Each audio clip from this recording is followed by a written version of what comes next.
Baiklah, selamat pagi semuanya. Pada materi hari ini kita akan membahas mengenai pelatihan dasar CPNS secara blended learning, yaitu tentang isu-isu strategis kontemporer negara. Yang pertama, kita akan membahas mengenai perubahan lingkungan strategis. Perubahan lingkungan strategis yaitu perubahan adalah suatu yang tidak bisa dihindari dan menjadi bagian dari perjalanan peradaban manusia. Mengutip pepatah dari Minahasa, Sitou Timou Timou Tou, yang secara bebas diartikan sebagai orang baru bisa dikatakan hidup apabila mampu memuliakan orang lain. Dan slide selanjutnya kita akan membahas perubahan lingkungan strategis. Di sini ada pendapat dari Uri Brenner yang pada tahun 2017 ada 4 level lingkungan strategis yang dapat mempengaruhi kesiapan PNS dalam melakukan pekerjaannya sesuai dengan tugas masing-masing. Yakni yang pertama yaitu individu, keluarga, masyarakat pada level lokal dan regional, nasional, dan dunia. Pemahaman perubahan dan perkembangan lingkungan strategis pada tataran makro merupakan faktor utama yang akan menambah wawasan PNS. Wawasan tersebut melengkapi pemahaman terhadap globalisasi, demokrasi, desentralisasi, dan daya saing nasional. Di sini PNS dihadapkan pada pengaruh yang datang dari eksternal juga internal yang kian lama kian menggerus kehidupan berbangsa dan bernegara, yaitu Pancasila, Undang-Undang Dasar 1945, NKRI, dan Bhinneka Tunggal Ika yang sebagai konsensus dasar berbangsa dan bernegara. Ini ada fenomena-fenomena tersebut menjadikan pentingnya setiap PNS mengenal dan memahami secara teknis terkait dengan isu-isu kritikal yang terjadi saat ini atau bahkan berpotensi terjadi. Isu-isu itu tersebut diantaranya bahaya paham radikalisme atau terorisme, bahaya narkoba, cybercrime, money laundering, korupsi, proxy war. Isu-isu di atas selanjutnya disebut sebagai isu strategis kontemporer. Pada slide selanjutnya kita akan membahas mengenai bagaimana pentingnya setiap PNS mengenal dan memahami secara kritis terkait isu-isu strategis kontemporer negara.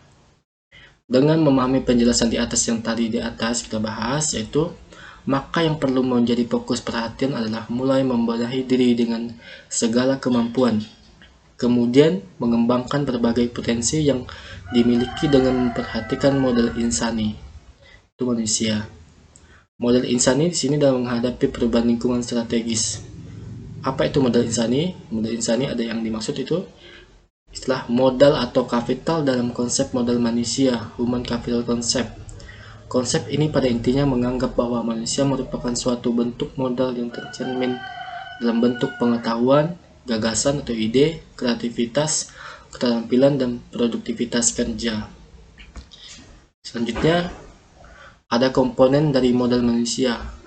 Komponen dari modal manusia ada beberapa, yaitu pertama modal intelektual, kedua modal emosional, ketiga modal sosial, selanjutnya konsep modal ketabahan, yang kelima kecerdasan moral, dan keenam modal kesehatan. Itu dia yang harus dimiliki oleh insan manusia. Selanjutnya itu teknik analisis isu. Di sini kita perlu juga memahami isu kritikal. Apa itu isu kritikal? Secara umum, isu diartikan sebagai suatu fenomena atau kejadian yang diartikan sebagai masalah. Isu kritikal dipandang sebagai topik yang berhubungan dengan masalah-masalah sumber daya yang memerlukan pemecahan disertai dengan adanya kesadaran publik akan isu tersebut. Isu kritikal secara umum terbagi ke dalam 3 kelompok. Yang pertama, isu saat ini atau current issue. Yang kedua, isu berkembang, emerging issue. Dan yang ketiga, isu potensial. Dari ketiga isu juga kita terdapat 3 kemampuan yang dapat mempengaruhi dalam mengidentifikasi atau menetapkan isu, yaitu kemampuan environment scanning, problem solving, dan berpikir analis. Selanjutnya yaitu pendekatan lain dalam memahami apakah isu yang dianalisis tergolong isu kritikal atau tidak adalah dengan melakukan isu scan, yaitu teknik untuk mengenal isu melalui proses scanning untuk mengetahui sumber informasi terkait isu tersebut. Itu sebagai berikut: yang pertama, media scanning; kedua, existing data; ketiga, Cornell's order, public and private organization; dan keempat, public art learns. Selanjutnya, teknik-teknik analisis isu. Yang pertama itu teknik tapisan isu. Itu alat bantu penetapan kriteria isu yang berkualitas. Banyak jenisnya, misalnya menggunakan teknik tapisan dengan menetapkan rentang penilaian 1-5 pada kriteria. Pertama, aktual, kelayakan, problematik, dan kelayakan.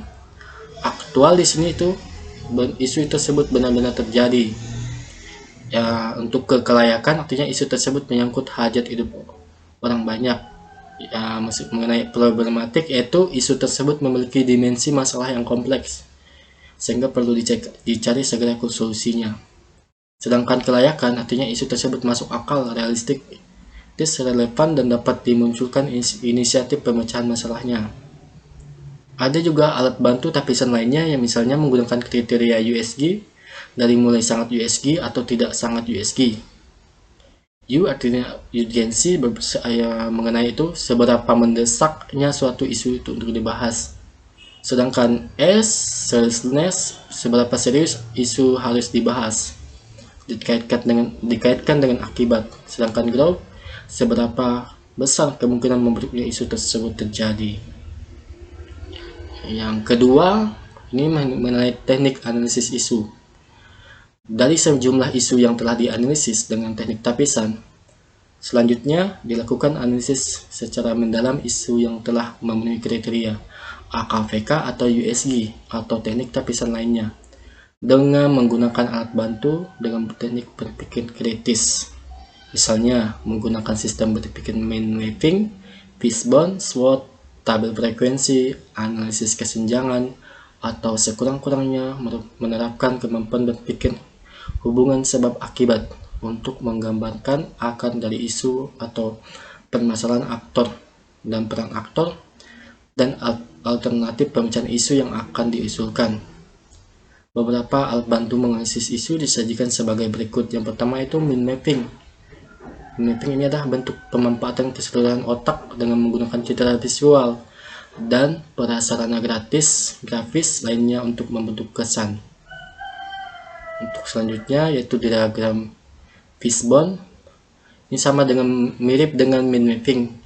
Hanya saja pendekatan fishbone diagram juga berupaya memahami persoalan dengan memetakan isu berdasarkan cabang-cabang terkait. Ini sebuah kecenderungan yang untuk berpikir pada rutinitas. Sedangkan analisis SWOT adalah suatu metode analisis yang digunakan untuk menentukan dan mengevaluasi, mengklarifikasi, dan memvalidasi perencanaan yang telah disusun sesuai dengan tujuan yang ingin dicapai. Baiklah, hanya itu yang dapat saya sampaikan mengenai isu-isu kontemporer dan bagaimana analisis data yang akan kita analisis isu itu sendiri mengenai analisis SWOT, fishbone diagram, atau map mapping. Hanya ini saja, semoga ini bermanfaat bagi kita semua. Dan saya ucapkan banyak terima kasih. Saya dari Franciscus Heron dari Angkatan Lasan kelompok 3. Semoga ini bermanfaat bagi kita semua. Amin. Terima kasih untuk semuanya.